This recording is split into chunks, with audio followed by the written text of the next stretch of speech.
శాస్త్రం ఉపవాసం మీద చర్చ చేస్తుంది.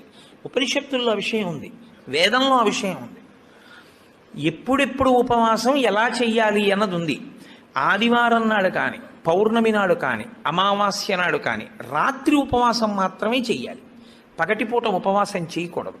ఆదివారం నాడు రాత్రి ఏమీ తినకూడదు. పౌర్ణమి నాడు రాత్రి ఏమీ తినకూడదు. అమావాస్య నాడు రాత్రి ఏమీ తినకూడదు. ఆ ఉపవాస నియమం అక్కడ వరకే. పగటిపూట మీరు భోజనం చేసినా, పలహారం చేసినా శాస్త్రం అడ్డు రాదు. సాధారణంగా శాస్త్రం ఏం చెప్తుందంటే 2 పర్యాయములు తీసుకోమని చెప్తుంది. 2 పర్యాయములు తీసుకోవచ్చు. కానీ ఇక రాత్రి వేళ తినకూడదు. అష్టమి తిథి, చతుర్దశి తిథి, ఈ 2 తిథుల్లో పగటి వేళ తినకూడదు, రాత్రి వేళ తినాలి.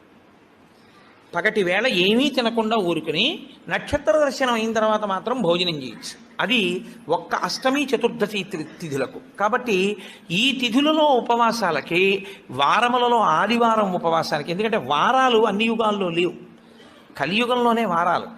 మీరు రామాయణాన్ని చూస్తే రామాయణంలో వారాలు ఉండవు. కాబట్టి వార నియమం ఎవరికి వచ్చిందంటే ఒక్క కలియుగంలోనే వచ్చింది.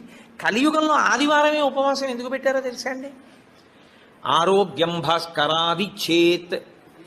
ఆరోగ్యము సూర్యభగవానుడి యొక్క అనుగ్రహంతో నిలబడుతుంది. సూర్యభగవానుడు అధిదేవతగా కలిగినటువంటి రోజు, ఆయన యొక్క తేజస్సు ఎక్కువగా పరిపుష్టమయ్యే రోజు భానువారము, ఆదివారం. అటువంటి సూర్యభగవానుడి యొక్క అనుగ్రహం కలగాలి అంటే ఆదివారం నాడు ఉపవసించాలి. ఉపవసించుట అన్న మాటని మీరు ఎప్పుడు 2 కోణాల్లో అర్థం చేసుకోవాలి. 2 కోణాల్లో అర్థం చేసుకోవడం అంటే కడుపు ఖాళీ అయిన తరువాత మళ్ళీ వేయకుండుట.